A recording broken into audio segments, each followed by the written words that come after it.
Mine Mink is one of those films that sneaks up on you with its charm. It's a delightful British comedy from 1960 that mixes eccentric characters, ridiculous heists, and a heart of gold. The cast is top-notch, the humour is spot-on, and the whole thing is wrapped in that cosy, slightly madcap energy that makes classic British comedies so much fun.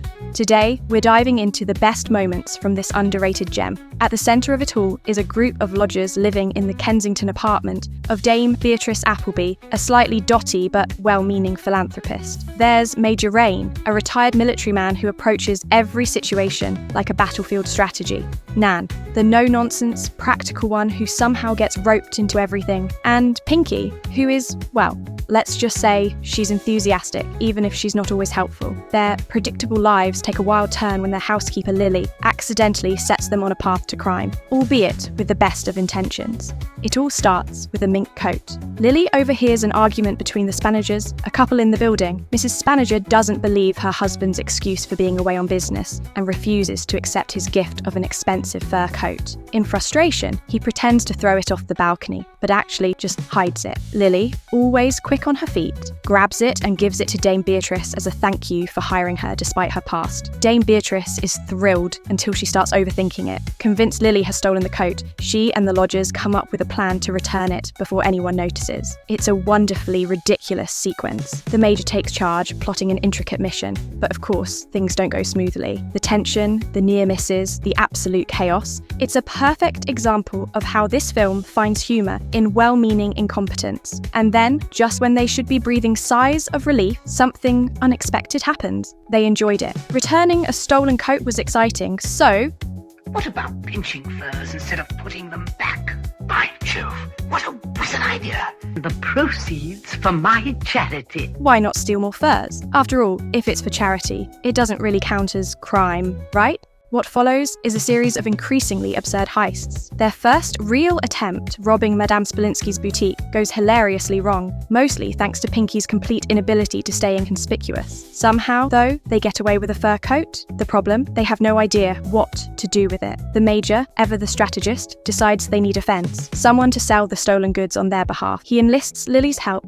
I'm writing a book. I was wondering if you could help me. Suppose someone stole something and they wanted to sell it to somebody. Shanghai Harris. Except the place has been taken over by the Salvation Army. The sheer look of disappointment on the Major's face is priceless. Luck, however, is on their side when they catch a burglar hiding under Pinky's bed. Please give me another chance. On one condition. Anything. We want the address of a nice, honest fence. Instead of turning him in, they strike a deal. He'll introduce them to a proper fence, and they'll let him go. But in a brilliant twist, the fence turns out to be Dame Beatrice's own nephew, Freddie, played by the always hilarious Kenneth Williams. What have you been up to, you naughty old dame? The stolen furs are sold.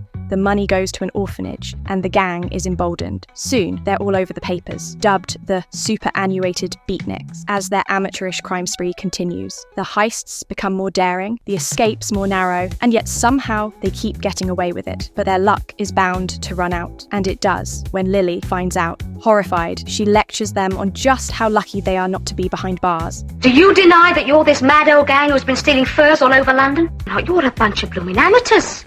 Yeah, it's a wonder you're not all inside. They promise to stop, and for a while, it seems they really mean it. Until, of course, another desperate plea for charity arrives. Dame Beatrice speaking.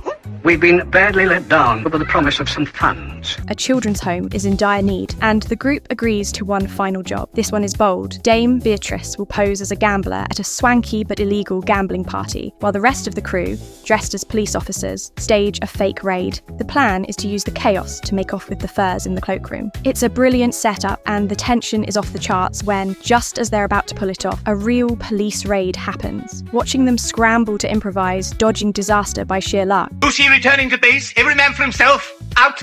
is one of the funniest sequences in the film. Incredibly, they still manage to escape with a few furs, but it's clear they're pushing their luck. Their reckoning finally arrives when Inspector Pape from Scotland Yard turns up at Dame Beatrice's apartment. For a moment, it seems like this is it. Their little crime spree is over. The relief is almost comical when it turns out he's only investigating a fur coat Pinky stole from Nan. The gang gets away once more, and Lily, now completely exasperated, makes them swear no more stealing. And they mean it, probably. The police orphanage is in very low water for funds funds at the moment. Until, in a final cheeky twist, another urgent appeal for charity arrives. Dame Beatrice points out that their promise only applied to furs. We gave our solemn pledge we wouldn't touch another fur. But Major, there are other things besides fur.